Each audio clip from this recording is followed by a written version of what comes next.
आदौ वह कुसुम प्रवृत्ति समये यस्याभवत्युत्सवः सेयं याति शकुन्तला पतिगृहं सर्वैरनुज्ञायताम्।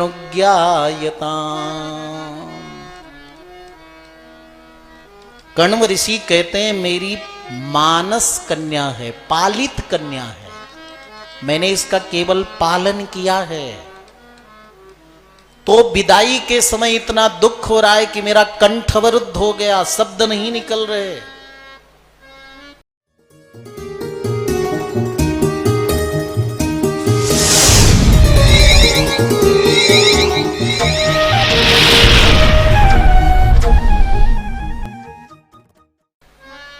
और जिसकी साक्षात कन्या होती होगी, जन्म देकर पालन पोषण करके बड़ा करके और अपने हृदय के टुकड़े को मां बाप जब विदा करते होंगे पराए घर, तो उस कन्या के विदाई में कितनी पीड़ा होती होगी। मैं एक महात्मा को पालित कन्या के विदाई में इतना दर्द, तो वास्तविक मां बाप को कितनी पीड़ा होती होगी। कण्व ऋषि कहते हैं हे हरिणों हरणियों, जब तुम्हें घाव हो जाता था तो औषधि लेकर के उपचार करती थी ये शकुंतला। हे वृक्षों, जब पहली बार तुम्हारे अंदर फूल फल आता था तो जैसे किसी मां को पहली बार संतान हो जन्म दे तो उत्सव घर में लोग मनाते हैं, वैसे किसी तुम वृक्षों में पहली बार फूल फल आते तो उसके नीचे बैठ करके उत्सव मनाती थी। पातुम न प्रथमं व्यवस्यति वयं युष्मा स्वसिक्ते सुया ना दत्ते प्रियमंडनापि भवतां स्नेहेन या पल्लवम्। प्रकृति के प्रति इससे बड़ा और संवेदना कोई नहीं हो सकती।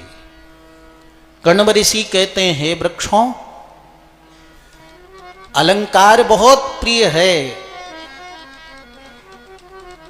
शकुंतला को, लेकिन तुम्हें दर्द होगा, पीड़ा होगी, इसलिए किसी भी वृक्ष लता से शकुंतला कभी पत्ते नहीं तोड़ती थी, कलियां नहीं तोड़ती थी, कभी फूल नहीं तोड़ती थी कि तुम्हें दर्द पीड़ा होगी। ऐसा भाव तुम मृगों के प्रति, पशु पक्षियों के प्रति, वृक्षों के प्रति, जब तक तुम वृक्ष लताओं को पानी नहीं सींच देती, पिला देती, तब तक शकुंतला पानी नहीं पीती थी। ऐसी मेरी मानस बिटिया पति घर जा रही है, आप सब आज्ञा दो, विदाई दो। तो पशु पक्षी रोने लगते हैं, वृक्षों से पुष्प झरने लगते हैं। सोचो मानस कन्या की विदाई में इतनी पीड़ा। ये बात अलग है कि युग बदल गया है, अब युग अलग आ गया। एक बार विवाह कहीं गए थे आशीर्वाद देने, विदाई के समय योग से पहुंचे तो कुछ 5-6 देवियां खड़ी रो रही थी। हमने पूछा ये वधू की वो कौन है, माँ है, बहन है, भाभी है, कौन है? तो लोगों ने बताया महाराज जो रो रही है इस कन्या की कोई नहीं है, ये तो किराए से रोने वाली बुलाई गई है, क्योंकि इतना रूप श्रृंगार करते हैं कि रोने लगे तो पूरा रूप ही खराब हो जाए, तो इसलिए आज रोना गाना नहीं होता। इसके पीछे लगता है उस युग में विदा करने के बाद वर्षों वर्षों बाद बहन बेटियां घर आती थीं, लेकिन अब तो दुनिया के भारत के किसी कोने में 2-2.5 घंटे 4 घंटे में पहुंच जाएंगे। ये मोबाइल है, इससे 1 सेकंड में विश्व के किसी क्षेत्र में आप बात कर सकते हो। आजकल तो क्या चला है, उसमें सामने भी देख सकते हो। ये विज्ञान का आविष्कार है, इसलिए लोग उतने माँ बाप दुखी नहीं होते विदाई में। खैर, परंतु माता सीता की विदाई में तो महाराज बड़ी वेदना हुई मिथिलापुर वासियों को। आप सोचो, लक्ष्मी जी का 22 रुपए पैसा सोना चांदी, किसी का खो जाए कितनी पीड़ा होती है, कभी अनुभव हुआ? भाई ये स्वरूप। और जब साक्षात लक्ष्मी वहां से विदा होकर जा रही, पूरा गांव छोड़कर जा रही है, देश छोड़कर जा रही है, तो कितनी पीड़ा हुई होगी। सब रुदन किए हैं। और जब बारात निकल गई है, विदाई हो गई है, और चार चार बिटिया एक साथ, तो ऐसा लगा जैसे जनकपुरी श्रीहीन हो गई। मार्ग में चलते हुए परशुराम जी मिलते हैं महाराज। रामचरितमानस में तो पहले ही मिला दिया, वाल्मीकि जी ने बाद में मिलाया। आंधी चलने लगी, धूल भरी आंधी चलने लगी। परशुराम जी आए। महाराज दशरथ ने हाथ जोड़कर कहा, अगर मेरे पुत्रों से कोई अपराध हो गया हो तो मैं क्षमा मांगता हूँ। है वंश के राजाओं का आपने कितने बार, 21 बार विनाश किया। मेरे पुत्रों को आप प्राण दान करिए, इतने क्रुद्ध क्यों हैं। लेकिन परशुराम तो परशुराम किनारे करके और राम जी के सामने पहुंच गए। किसने धनुष तोड़ा है? वो तो तमोगुणी धनुष था, सत्वगुणी प्रबल प्रचंड ये धनुष है। अगर इस पर प्रत्यंचा चढ़ा लोगे तो मैं जानूंगा कि तुम मेरे से श्रेष्ठ हो। बड़ी लंबी चौड़ी बातें की परशुराम जी ने। राघवेंद्र सरकार ने हाथ बढ़ाया तो अपने आप धनुष उनके हाथ में आ गया। जड़ी कृता परशुराम जी बिल्कुल पत्थर जैसे जड़ हो गए। अरे ये क्या हुआ, है ना। राम रमापति कर धन ले हो, राम रमापति कर धन ले हो, खेचहु चाप मिटे संदेह हो, देत चाप पुनि चली गया, परशुराम मन विस्मय भयो, परशुराम मन विस्मय भयो। बड़ा आश्चर्य हुआ परशुराम जी को। राम जी तब बोल पड़े। बहुत सुंदर वचन है। वीर्यहीनम इवासक्तम अवजानासि मे तेजः पश्य मेद्य पराक्रमम्। दुनिया में कोई व्यक्ति सज्जन हो, सरल हो, शांत हो, उदार हो, दयालु हो, करुणा युक्त हो, तो मूढ़ व्यक्ति उसके इन सद्गुणों को दोष के रूप में देखने लगता है। अरे वो तो बलहीन है, पराक्रमहीन है, सामर्थहीन है, पौरुषहीन है। बहुत देर से मैं देख रहा था। अब आप देखो यहां पर राम जी साक्षात भगवान के अवतार हैं और परशुराम जी भी भगवान के अवतार हैं। फिर एक पराजित हुए गए और एक विजयी हुए, एक जड़ी कृता। तो ये मामला क्या है? तो बोले देखो भगवान के अवतार भी 5 प्रकार के होते हैं। पूर्णावतार, एक भगवान पूर्ण रूप से आते हैं। कल हमने बताया ना, पूर्णमदः पूर्णमिदं पूर्णात् पूर्णमुदच्यते पूर्णस्य पूर्णमादाय पूर्णमेवावशिष्यते। कोई अंशावतार होते हैं और कोई आवेशावतार होते हैं। आवेश माने जैसे कहते हैं ना, फलाने व्यक्ति को भूत पकड़ लिया है। भूत सही है कि झूठा है? जिसको पकड़ता है वही जानता है भैया, सही होता है। इतना वजन हो जाता है व्यक्ति। कर्नाटक में एक गांव में गए तो पता चला कि उनके तिजोरी से पैसे गायब हो जाते हैं, बंद तिजोरी से, कपड़े सब गट्ठर के गट्ठर कट जाते हैं। और एक जगह तो गोपाल जी गायब हो गए उनके, भगवान खिड़की के अंदर थाला बंद से। ऐसा विचित्र विचित्र। किसी ने कहा कि महाराज आजकल भूत प्रेत दिखते नहीं है। हमने कहा पहले सब समझदार लोग रहते थे इसलिए भूत प्रेत अलग दिखते थे, आजकल मनुष्य के रूप में ही भूत प्रेत हो गए। बहुत भटकाव है जीवन में, बहुत स्थिरता है ही नहीं। तो भगवान का आवेशावतार होता, आवेश माने भूत कभी कभी जैसे आता है, वैसे कभी कभी परमात्मा का आवेश होता है। परशुराम जी आवेशावतार है। जब आवेश होता है तो धरती की रक्षा के लिए, समाज की रक्षा के लिए, जन कल्याण के लिए उच्छृंखल लोगों का दमन भी करते हैं। परंतु प्रभु राम का साक्षात पूर्णावतार है। कभी कभी आपके मन में शंका होती होगी ना कि गंगा जी कहां से निकली हैं? भगवान त्रिविक्रम के चरण धुला जल ही तो गंगा जल है, गंगा जी हैं। भगवान श्री वामन का चरण धुला जल ही तो गंगा जल है। फिर गंगा जल से भगवान का स्नान कराना चाहिए कि नहीं?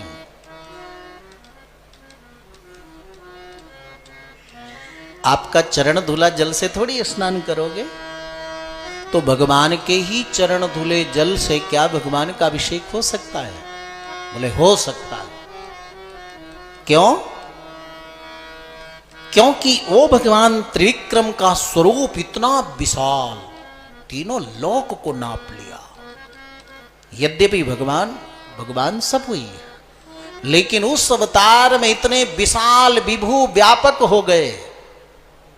अमेदम विष्णुर्वे चक्रमे त्रेधानि दधे पदम समूढ़मस्य पागुंसुरे स्वाहा।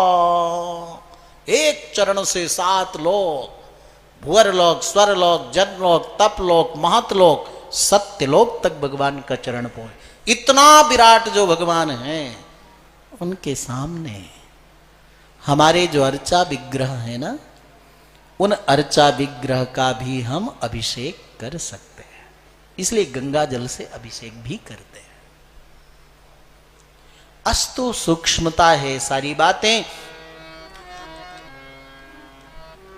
यहां सोचनीय विषय है, ग्रहणीय बात है कि अगर कोई सज्जन व्यक्ति है, शांत है, उदार है, तो उसके गुणों का आदर करना चाहिए, उसकी उपेक्षा नहीं करनी चाहिए। राम जी शांत थे और जब धनुष को ले लिया, प्रत्यंचा चढ़ा लिया, जड़ी कृता जड़ हो गए। बोले बोलो इस अमोघ बाण को मैं कहां फेंकूं? आपका वध तो नहीं कर सकता, आप विप्रदेव हैं, लेकिन इसको कहां फेंकूं? तब फिर बोले अव्याहत गति को भी मत रोकिए, क्योंकि सारी भूमि मैंने दान में दे दिया। प्रभु ने उसका और जगह उपयोग किया। पधारे अवध में बड़ा आनंद आया। साक्षात परमात्मा पहले से विराजमान जहां, और साक्षात श्री जी जहां पधार जाएं, वहां पूछना ही क्या है। नित्य नूतन दिव्य उत्सव होने लगे, और श्री जी को साथ जोड़ने वाले सदगुरु ही तो हैं, विश्वामित्र जी। हर दिन तैयारी होती उनकी। संत गुरुजनों को, माँ बाप को, प्रभु को केवल भाव चाहिए, आपका प्रेम चाहिए। भावे ही विद्यते देवः तस्मात् भावो ही कारणम। जैसे विश्वामित्र जी अपने सब सामग्री तैयार करके चलने लगते, प्रभु राम सामने हाथ जोड़ करके खड़े हो जाते, गुरुदेव आज मेरे लिए तो रुक जाइए आप। विश्वामित्र जी सब सामग्री रख करके दूसरे दिन तैयार होते तो श्री लखनलाल जी खड़े हो जाते, गुरुदेव मेरे लिए आज रुक जाइए। और कोई न कोई आज ये उत्सव है, कल ये उत्सव है, ऐसा बहाना बना करके अपने भाव को सभी कुमार गुरु चरणों में अर्पण करते हैं। और जब विश्वामित्र जी नहीं बहुत दिन हो गए मेरे आश्रम में, कैसे संचालन हो रहा होगा, क्या हो रहा होगा, अब तो मुझे जाना ही है। तब महाराज दशरथ हाथ जोड़ करके खड़े हो जाते। विश्वामित्र चलन नित चाहि, विश्वामित्र चलन नित चाहि, राम प्रेम विनय बस दिन दिन सगुण भूपति भाव,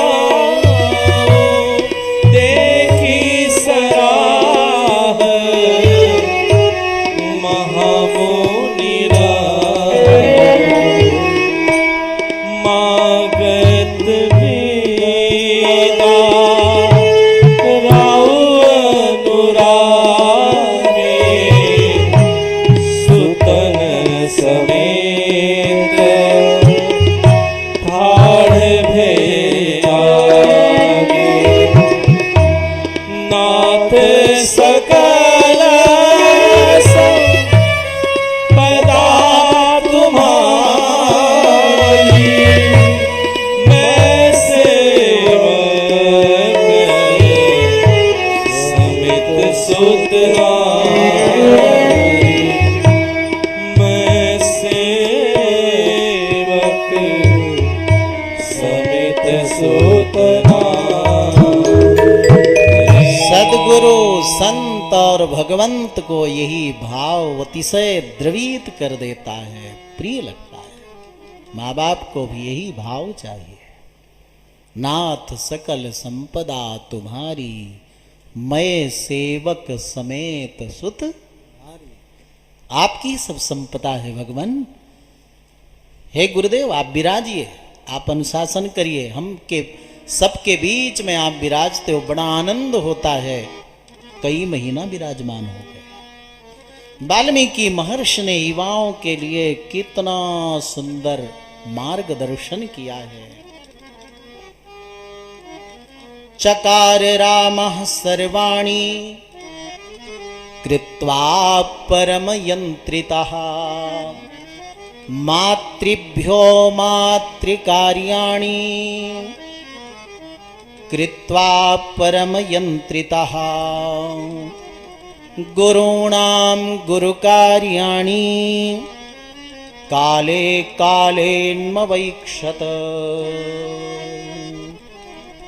रामश्च सीतया सार्धं विजहार बहून् ऋतून्। जब तक विवाह नहीं होता आजकल बच्चों का, तब तक माता पिता से बहुत प्रेम, बहुत समर्पण, बहुत सेवा भाव। लेकिन विवाह के बाद माता पिता को लोग भूल जाते हैं। सही है ना? समाज में बहुत बड़ी कुरीति है। वाल्मीकि महर्षि कहते हैं कि आज राघवेंद्र सरकार को सामान्य पत्नी नहीं, नारी नाम उत्तमा बधू, संपूर्ण धरती पर आज तक जितनी नारियां हुई हैं और आगे होंगी, उन सब में नारी नाम उत्तमा बधू, सबसे उत्तम नारी कौन है? जानकी जी। सर्व लक्षण सर्व गुण संपन्ना, साक्षात लक्ष्मी को अपनी पत्नी के रूप में पाने के बाद भी माता पिता गुरुजनों की सेवा में, समय में, समर्पण में रंच मात्र भी कटौती प्रभु राम नहीं करते। मातृभ्यो मातृकार्याणि, माता के लिए जो समय देते थे तीनों माताओं के लिए, प्रणाम करना, चरण दबाना, चरणों में बैठकर प्रार्थना करना कि आज्ञा पालन करूं। किसी भी सेवा कार्य में, आज्ञा कार्य में, समय में राम जी रंच मात्र कटौती नहीं करते। मां के लिए यथावत समय, पिताजी की सेवा में कोई कटौती नहीं, गुरुजनों की सेवा में कोई कटौती नहीं। इसलिए आज के युवाओं को भी ये सोचना चाहिए, माता पिता का ऋण कोई उतार नहीं सकता। ठीक है, पत्नी है, उसके लिए भी अधिकार है, पति को समय देना चाहिए, उसकी बात, उसका ध्यान रखना चाहिए। लेकिन माता पिता गुरुजनों का भी ध्यान रखना चाहिए। आज के समाज में एक और बहुत बड़ी गड़बड़ी दिखती है, कमी दिखती है, जिससे परिवार अच्छा भला सुखी बिखर जाता है। कई बार तो बच्चे अपने प्रेम से विवाह करते हैं तो भी वो विवाह बिखर जाते हैं, अच्छा भला परिवार टूट जाता है। कुछ दिन तक पति पत्नी में प्रेम, उसके बाद में आपस में विरोध, कलह, झगड़ा। और जब आप अपने परस्पर झगड़े को नहीं सुलझा सकते तो दुनिया का कोई व्यक्ति कभी आपके झगड़े को नहीं सुलझा सकता। दुनिया में विवाह के बाद में लोकोत्तर प्रेम कम होता जाता है पति पत्नी में, लेकिन हमारे प्रभु श्री राम और जानकी जी के लिए महर्षि वाल्मीकि लिखते हैं, प्रिया तु सीता रामस्य दारा पितृकृता इति अंतर्गतमपि व्यक्तम आख्याति हृदये हृदयं हृदा तस्य भूयो विशेषेण मैथिली जनकात्मजा। श्री सीताराम जी में विवाह के बाद उत्तरोत्तर प्रेम बढ़ता गया। कारण अगर लोग समझ लें तो पति पत्नी में कभी विवाद झगड़ा बिखराव होगा नहीं, प्रेम बढ़ेगा। सीताराम जी जैसे वाल्मीकि जी कहते हैं हृदयम हृदा,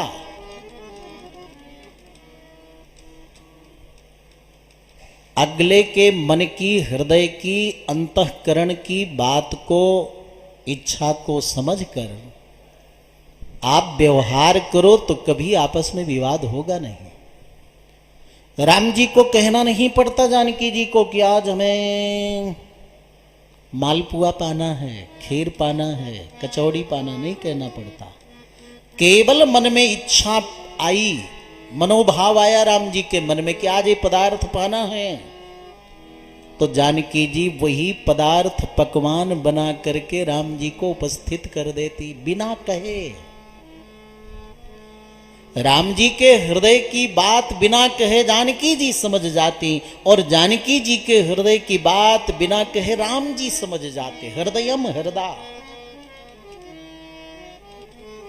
आज कौन सा मुकुट पहनना है, कौन सा भूषण धारण करना है, कौन से वस्त्र धारण करने हैं, राम जी को बोलना नहीं पड़ता, जानकी जी समझ जाती थी। और जानकी जी को आज कहां विहार करना है, सरयू स्नान करना है, सरयू तट में विहार करना है, उपवन में, बाग में, बगीचे में, पालने में, जानकी जी को कहना नहीं पड़ता मुख से, बल्कि राम जी बिना जानकी जी के कहे ही जानकी जी के हृदय की बात को समझ जाते, भाव को समझ जाते, इच्छा को समझ जाते और वैसा ही व्यवहार करते। सरयू स्नान करना है, चलो सीते आज सरयू स्नान करते हैं, झूला झूलते हैं, उपवन में चलते हैं। एक दूसरे के हृदय के भाव को प्रेम अतिशय के कारण समझ लेना, वैसा व्यवहार करना, यही कारण था कि श्री सीताराम जी का प्रेम उत्तरोत्तर परस्पर बढ़ता जाता है, घटता नहीं है। आजकल इतना लोग खोए रहते हैं व्यस्तता में, परांग मुक्ता में, और ये जब से आया ना मोबाइल रूपी राक्षस, ऐसा पकड़ लिया है। जब से चला मरा, पास में बैठे रहते हैं माँ बाप, दवा मांगते हैं, कोई चिंता नहीं है। आप इसको पकड़ो अच्छी बात है, लेकिन ये किसी को पकड़ ले तो राक्षस है। किसी से लेना देना नहीं। एकाग्र हो, शांत हो, अंतर्मुख हो। आप अपने हृदय की बात ही नहीं समझ पाते तो दूसरे के हृदय की बात क्या समझोगे। पहले लोग शांत बैठते थे, मालूम है? 4 प्रकार की वाणी होती है अध्यात्म जगत में, साधना के क्षेत्र में, योग में। 4 वाणी हर व्यक्ति के अंदर है। परा, पश्यन्ति, मध्यमा, बैखरी। परावाणी नाभि से निकलती है, जिसको बड़े बड़े ज्ञानी योगी या तो परमात्मा ही समझ पाते हैं, माने मूलाधार से। और पश्यन्ति वाणी नाभि से निकलती है। पश्यन्ति नाभि देशिका, उसको भी सामान्य व्यक्ति नहीं समझ सकता, कोई साधक सिद्ध ही समझ सकता है। और तीसरी वाणी होती है हृदयस्था मध्यमा गेया, हृदय से निकलती है। किसी व्यक्ति का प्रामाणिक जीवन हो, प्रामाणिक जीवन माने सत्यनिष्ठ हो, सत्य बोलता हो, छल कपट ना हो, सहज जीवन हो, उस व्यक्ति प्रामाणिक जीवन जीने वाले के हृदय से वाणी निकलती है। क्या सच है, क्या सच है, क्या न्याय है, क्या अन्याय है, इसको अगर जानना है ना, अपने हृदय से आप समझ सकते हो। और चौथी बैखरी कहते हैं, बैखरी कंठ देशिका, कंठ से आवाज करके निकली हुई। बने तीनों जो वाणी है ना, परा, पश्यन्ति, मध्यमा, इनमें कोई टकराहट नहीं होती, जीवा नहीं हिलती, अपने आप इसका पता चलता है, बोध होता है, श्रवण होता है। चौथी जो बैखरी वाणी है वो सब लोग व्यवहार करते हैं, जीभ टकराता है, तालू से आवाज निकलती है, सब सामान्य, कोई खास नहीं। इसलिए मध्यमा वाणी जानकी जी को भी पता थी और राम जी को भी पता थी, इसलिए एक दूसरे के हृदय की बात को समझ लेते थे, वैसा व्यवहार करते थे। आज तो पहले पता नहीं चलता, और अगर पता चल जाए तो भी उल्टा करते हैं। पति पत्नी के उल्टा और पत्नी पति के उल्टा। अगर पति कहे सुबह जल्दी भोजन बना देना, 8 बजे ऑफिस जाना है, तो देवी जी और देर से उठती है ना सच्चाई? अगर पत्नी कहे पति को कि उत्सव आ रहा है, कल दीपावली है, जल्दी आ जाना ऑफिस से, खाली होने के बाद पत्नी ने कहा है ना जल्दी आना, और देर करेगा 11 बजे आएगा। ऐसे मनोभावों को आदान प्रदान करें, एक दूसरे की संवेदना को समझें, तो सीताराम जी जैसे दिव्य प्रेम परस्पर उत्तरोत्तर बढ़ता जाता है। तया सराजर्षि सुतोभिकामया समे इवानुत्तम राजकन्यया अतीव रामः सुशुभे मुदान्वितो विभुः श्रियः विष्णुरिवामरेश्वरः। जैसे स्वर्ग वैकुंठ में भगवान श्री हरि श्री जी के साथ परमानंदित होते हैं, सबको आनंद देते हैं, वैसे वैकुंठ के समान श्री अवध में श्री सीताराम जी विराजमान होकर परम मुदित हैं, परम आनंदित हैं और सबको परम सुख दे रहे हैं। यहां बाल कांड का विश्राम होता है, अयोध्या कांड प्रारंभ होता है और पहला श्लोक कितना सुंदर वाल्मीकि जी अंकित करते हैं। भरत जी के मामा युधाजित आए हुए हैं। विवाह के बाद निवेदन कर रहे हैं महाराज दशरथ से, अपने चारों भांजों को मैं ले जाऊंगा अपने यहां। महाराज दशरथ ने कहा ना ना ना ना, मेरे प्राण ही चले जाएंगे, मैं चारों पुत्रों को तो भेज नहीं सकता, अगर ले जाना है तो केवल भरत को ले जाओ। भरत जी को भेजने की अनुमति मिली, लेकिन शत्रुघ्न लाल जी को जैसे पता चला कि भाई भरत जा रहे हैं ननिहाल, जिस अवस्था में थे उसी अवस्था में शत्रुघ्न लाल जी चल देते हैं। रामायण का मर्म जानिए बंधुओं, परमात्मा चार रूप में क्यों अवतार लेते हैं? चार प्रकार के धर्म का उपदेश हम सबको देने के लिए। सामान्य धर्म का उपदेश देने के लिए परमात्मा राम जी के रूप में आते हैं। सामान्य धर्म से विशेष धर्म का उपदेश देने के लिए श्री लखनलाल के रूप में आते हैं। और विशेष से भी श्रेष्ठ धर्म है विशेषतर। यहां छात्र और विद्वान बैठे हैं, व्याकरण में तरप तमप प्रत्यय होता है, तरप तमपौ घ। दो में से एक की विशेषता बताने के लिए तरप प्रत्यय और बहुतों में से एक की प्रधानता बताने के लिए तमप प्रत्यय होता है। सामान्य धर्म क्या है? एक और बात ध्यान दीजिए, सामान्य धर्म विशेष धर्म में अनुगत होता है।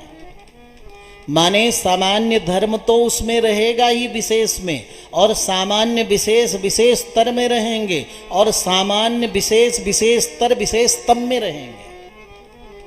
ठीक वैसे जैसे किसी के पास 10 रुपए है, ठीक है 10 है, 20 नहीं है उसके पास। किसी के पास 50 है, 50 है 60 नहीं है। किसी के पास 80 है, 80 तक है, 10 भी है, 50 भी है, 80 भी है उसके अंदर। लेकिन 100 रुपए हैं तो उसके पास 10 भी है, 50 भी है, 80 भी और 100 भी है। 10, 50, 80 रुपए को छोड़कर 100 रुपए नहीं हो सकता। सामान्य धर्म है माता पिता की सेवा करना, उनके हृदय की बात समझकर वैसा व्यवहार करना। ये सामान्य धर्म का ज्ञान देने के लिए, अपने जीवन चरित्र से सिखाने के लिए परमात्मा राम जी के रूप में अवतार लेते हैं। विशेष धर्म मनुष्य अपने जीवन में उतारे, इसके लिए परमात्मा श्री लखनलाल के रूप में अवतार लेते हैं। माता पिता की सेवा करो लेकिन भगवान को मत भूलो, उनकी भी सेवा करो लखनलाल की तरह। और प्रभु की सेवा करो लेकिन लखनलाल जी जैसे स्वातंत्र भाव से नहीं। सेवक में ही तो कमी होती है ना, अभिमान आने लगता है, स्वातंत्र आने लगता है। लखनलाल जी भी सेवा करते हैं, भरतलाल जी भी सेवा करते हैं। आपसे अगर पूछें राम जी की दृष्टि में लखनलाल जी श्रेष्ठ हैं कि श्रेष्ठ सेवक भरत हैं, तो आप क्या उत्तर दोगे? बोलो। भरतलाल सब बोल रहे, बहुत बहुत अच्छे श्रोता हो, सुबुद्ध है आपसे। क्यों भाई भरतलाल क्यों श्रेष्ठ हैं? भरतलाल जी तो नंदीग्रामे करोद राज्यम रामा गमन कांक्षया, नंदीग्राम में विराज कर आनंद से राज्य का शासन करते हैं। श्री लखनलाल जी ने तो अयोध्या त्यागा, माता पिता को छोड़ा, पत्नी को छोड़ा, 14 वर्ष तक अन्न ग्रहण नहीं किया, शयन नहीं किया, सोए नहीं। अहम सर्वम करिष्यामि जागृतः स्वपतश्चते, सारी सेवा सीताराम जी की मैं करूंगा रात दिन जगकर। तो इतना बड़ा त्याग तो भरतलाल जी ने नहीं किया। फिर भरतलाल जी क्यों इतने श्रेष्ठ? लखनलाल जी ने त्याग ज्यादा किया ना, हरनिश सेवा किया ना। अच्छा अब बताओ कौन श्रेष्ठ है राम जी की दृष्टि में? बोलो ना, एक बार अपने लिए ताली बजा लो। बहुत ऐसे दृढ़ रहना है अपने संस्कृति के प्रति, राष्ट्र के प्रति, अपने सन्मार्ग के प्रति, अपनी भारतीयता के प्रति, अपने शास्त्रों के प्रति, अपने राष्ट्र के प्रति। कोई भटकाना चाहे तो भी मत भटकना। क्यों ऐसा दृढ़ निश्चय है आपके मन में? इसका कारण है, श्री लखनलाल जी को जब प्रभु कहने लगे माता पिता वृद्ध हैं, दुखी हैं, लौट जाओ, लखनलाल जी ने कहा ना, जलान मत्स्या इवोद्धृतौ, जैसे जल से मछली को निकाल दो मर जाएगी, वैसे आप मुझे अलग करोगे सेवा से प्रभु तो मैं उसी समय समाप्त हो जाऊंगा, मैं नहीं लौट सकता, मैं चलूंगा आपके साथ सेवा में। जबरदस्ती भगवान की सेवा में स्वातंत्र करके लखनलाल जी साथ में जाते हैं। सेवक का स्वातंत्र प्रकट होता है। और श्री भरतलाल जी जब चित्रकूट पहुंचे, इतने तर्क दिए राम जी को कि राम जी सर्वज्ञ ब्रह्म होते हुए भी मौन हो गए, कोई उत्तर नहीं था। तो बोले मैं बड़ा हूं, मेरी आज्ञा का पालन कर, योगक्षेमं विधास्यतः, मेरी पादुकाएं तुम्हारे योगक्षेम का वहन करेंगी, जाओ अयोध्या वापस जाओ। श्री भरतलाल जी प्रणाम करके परिक्रमा करके अयोध्या वापस आ जाते हैं। एक सेवक ऐसा हो जबरदस्ती अपने मन की इच्छा से सेवा करे, वो श्रेष्ठ सेवक नहीं कहलाएगा। अपने मालिक, अपने स्वामी, अपने राजा के अनुकूल, उनके परतंत्र रह करके जो सेवा सेवक करता है, स्वामी की दृष्टि में वो सेवक श्रेष्ठ होता है। श्री राम जी के प्रति भरतलाल जी का अचिदवद पारतंत्र है, और ये पारतंत्र अध्यात्म में जीव का भगवान के प्रति हो जाए और व्यवहार जगत में अपने स्वामी राजा के प्रति सेवक का हो जाए तो बहुत प्रिय होता है। लोक परलोक में दोनों में उसका कल्याण होता है। अचिदवद पारतंत्र का अर्थ है बंधुओं कि जैसे माला है, ये अचिद माने जड़ है, इस जड़ माला को हाथ में रखें, कंधे में, सिर में, यहां पर ये माला कुछ नहीं बोलेगा। सेवको श्रेष्ठ है। स्वामी इसको कहीं लगाते, झाड़ू लगाने को कह दो, हाँ ठीक, बहुत अच्छे से, गौशाला में लगा दे, मंदिर में लगा दे। पहले गुरुजन ऐसी तो परीक्षा लेते थे शिष्य की, ब्रह्म ज्ञान पाने के लिए कितना, जाओ 10 गायें हैं, जब 1000 हो जाएं तब वन से आना लौट कर। 1000 गायें लेकर शिष्य पहुंचता था, गुरु जी हो गए, जाओ लेकर जाओ, 1,00,000 गौएं हो जाएं वन में तब लौट कर आना। और जब लौटता शिष्य तो मार्ग में वृषभ साण ही उसको ब्रह्म ज्ञान दे देता था। हमारी पात्रता चाहिए, कृपा तो परमात्मा की, सदगुरु की, संत की, स्वामी की हर समय प्रवहित होती है। उनकी कृपा में कोई कमी है नहीं, प्रभु की कृपा में कोई कमी है नहीं, हरि की करुणा में कोई कृपा है नहीं, हरि की करुणा में कोई कमी है नहीं, हरि की करुणा में कोई कमी है नहीं, प्रभु की कृपा में कोई कमी है नहीं, प्रभु की कृपा में कोई कमी है नहीं, पात्रता में हमारे कमी रह गई, पात्रता में हमारे कमी रह गई, उनकी करुणा में कोई कमी है नहीं, उनकी करुणा में कोई कमी है नहीं, पात्रता में हमारे कमी रह गई, पात्रता में हमारे कमी रह गई।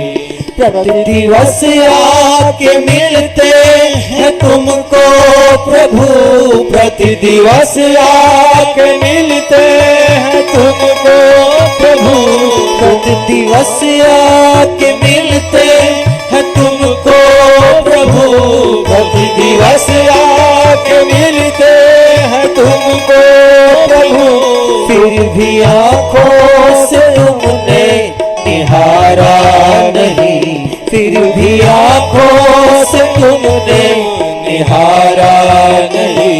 रवि के उगने में कोई कमी है नहीं, सूर्य उगने में कोई कमी है नहीं, नेत्रता में हमारे कमी रह गई, नेत्रता में हमारे कमी रह गई। पास रहते हैं उनके प्रभु जी सदा, पास रहते हैं उनके प्रभु जी सदा, फिर भी आंखों से तुमने निहारा नहीं, फिर भी आंखों से तुमने निहारा नहीं। उनके मिलने में कोई कमी है नहीं, उनके मिलने में कोई कमी है नहीं, दृष्टता में हमारे कमी रह गई, दृष्टता में हमारे कमी रह गई। उनकी करुणा में कोई कमी है नहीं, उनकी करुणा में कोई कमी है नहीं, पात्रता में हमारे कमी रह गई, पात्रता में हमारे कमी रह गई। हम अच्छे व्यक्ति बने, सुपात्र बने, सुयोग्य बने, इसीलिए सत्संग है, पठन पाठन है, साधना है, उपासना है।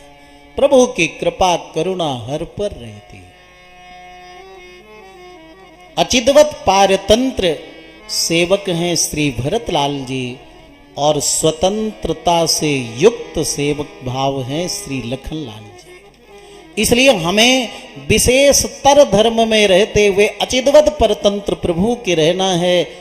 इस बात को बताने के लिए श्री भरतलाल के रूप में परमात्मा प्रकट हुए। और चौथा सबसे बड़ा भाव, भगवान के प्रति तो हम रहें, भगवान के प्रेमी संत भक्त के प्रति भी हम पारतंत्र भाव रखें। वो श्री शत्रुघ्न लाल जी के चरित्र से हमें पता चलता है।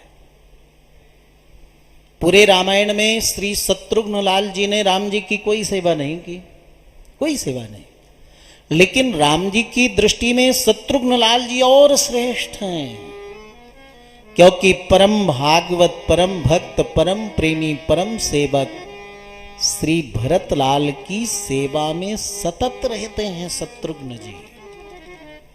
रामायण में जब आप आलोडन करेंगे, चिंतन करेंगे, शोध करेंगे, रिसर्च करेंगे, तो पता चलेगा कि केवल भगवान की सेवा करने वाले लखनलाल जी में अभिमान आ जाता है। भगवत प्रेम अतिशय के कारण चित्रकूट में लखनलाल जी कहते हैं भरत के वध में कोई दोष नहीं है, लेकिन परम भक्त श्री भरतलाल की सेवा में रहने वाले शत्रुघ्न लाल जी से एक भी अपराध रामायण में नहीं होता। पूरा उठा के बार बार पढ़ करके देखना।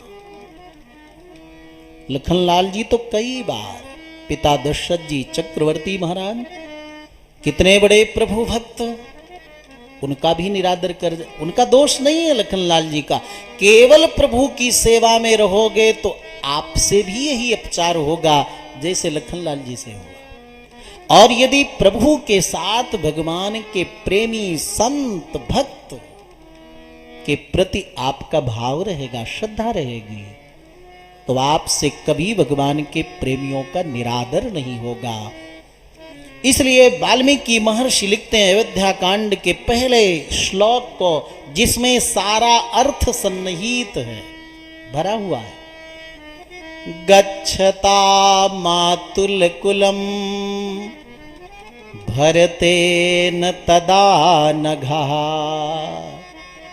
शत्रुघ्नो नित्यशत्रुघ्नः नीतः प्रीतिपुरस्कृतः गच्छता मातुलकुलम् भरतेन तदा नघा।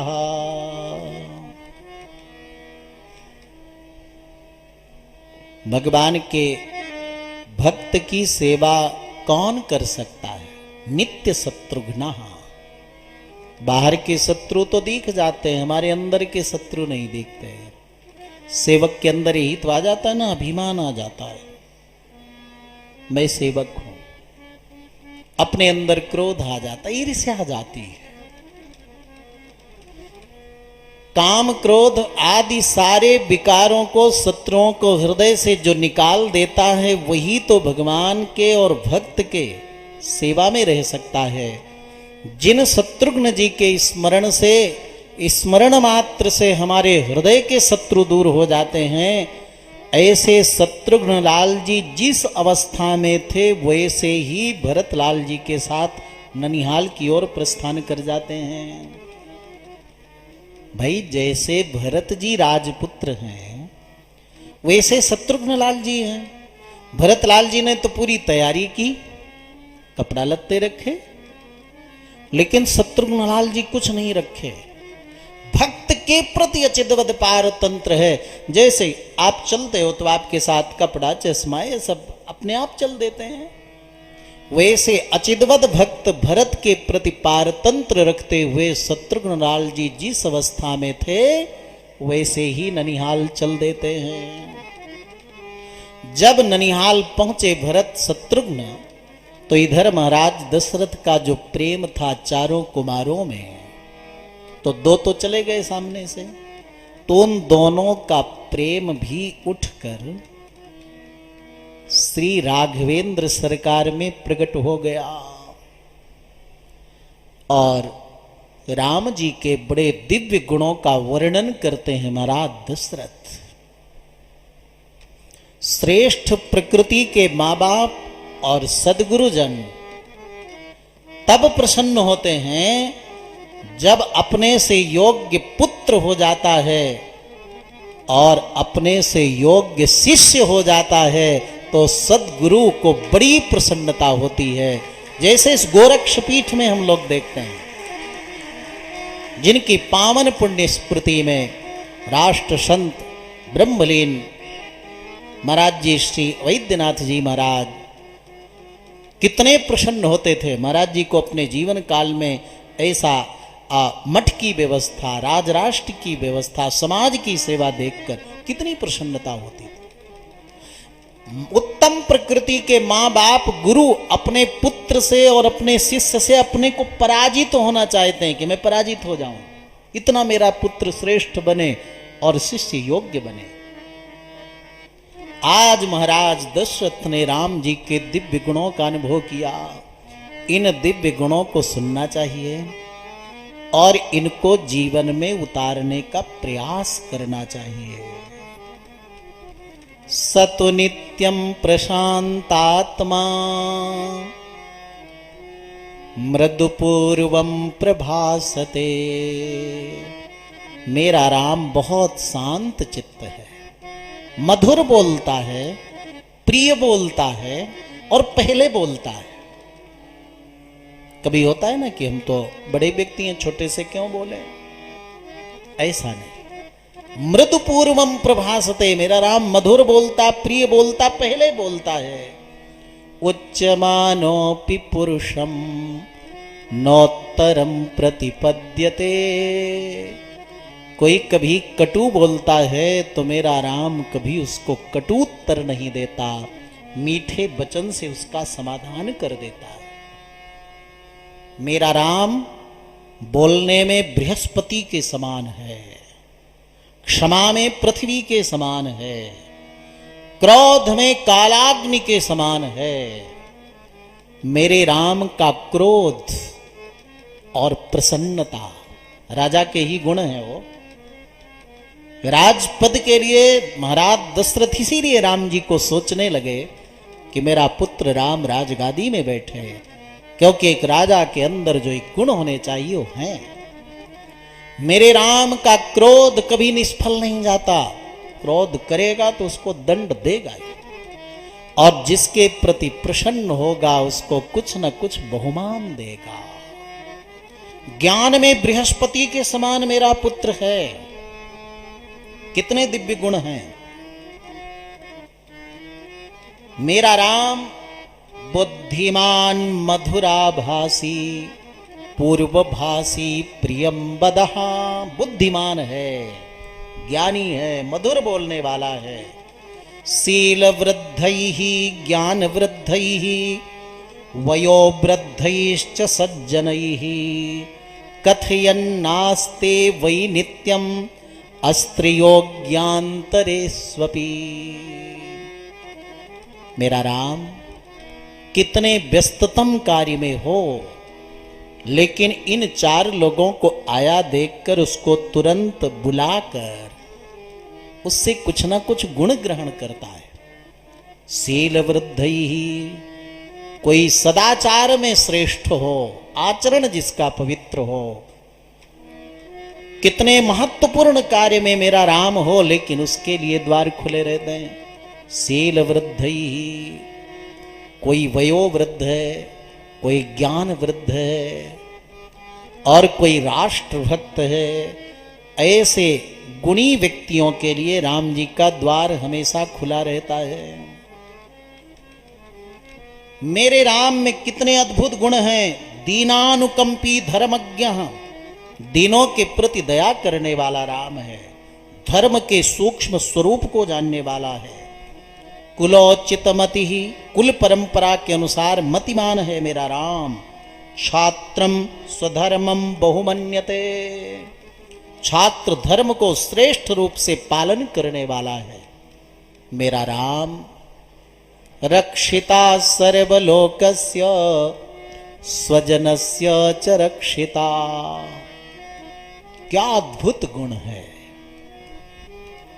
पहले राम सबका ध्यान रखता है, फिर अपनों का ध्यान रखता है, और फिर अपना ध्यान रखता है।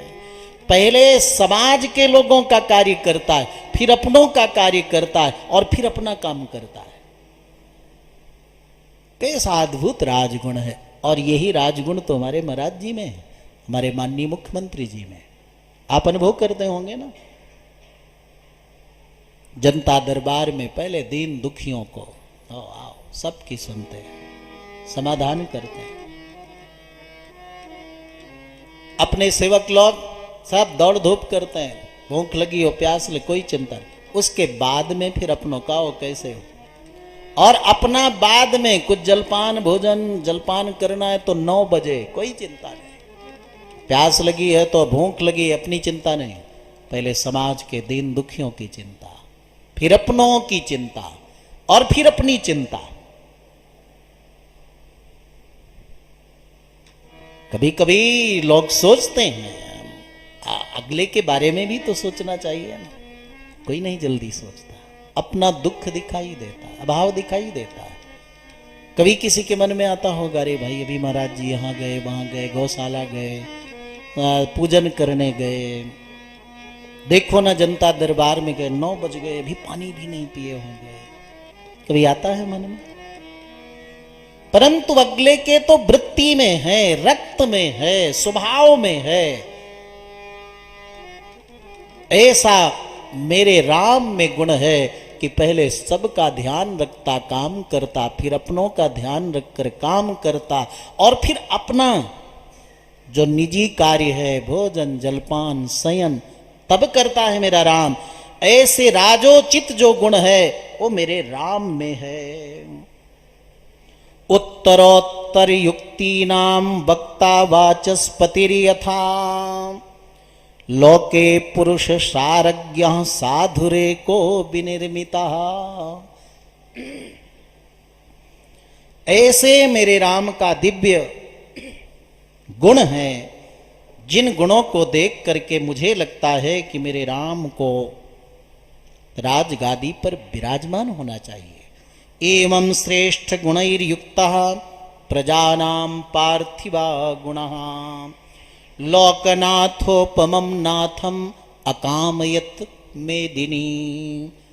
सारी धरती को जो सनाथ करने वाला है, सारी धरती का जो पालन करने में समर्थ है, अपने गुण स्वभाव से पूरे धरती के प्राणियों को सुख देने वाला है, ऐसे मेरे राम को आज पृथ्वी ही चाहती है, धरती ही चाहती है कि मेरे ऊपर अनुशासन राम करे।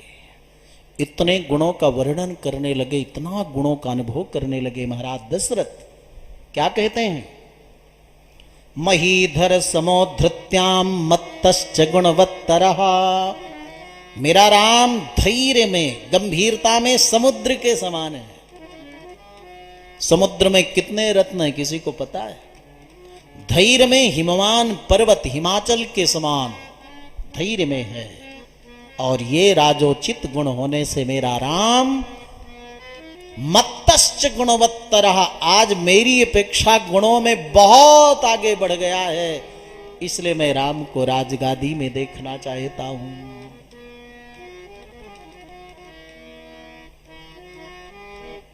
कैसा राजतंत्र होता हुआ प्रजातंत्र था महाराज, रामायण साक्षी है। चक्रवर्ती महाराज दशरथ, जिसको प्रजा भगवान की तरह पूजती थी, राम जी के इतने दिव्य गुण कि सारे लोग राम जी को राजा के रूप में देखना चाहते थे।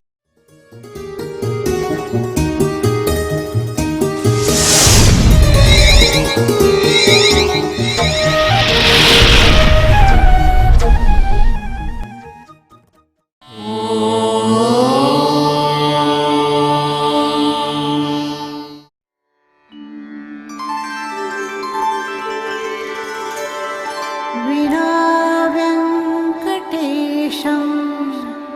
ननाथो ननाथः सदा वेङ्कटेशं स्मरामि स्मरामि। हरे वेङ्कटेश प्रसीद प्रसीद। प्रियं वेङ्कटेश प्रयच्छ प्रयच्छ।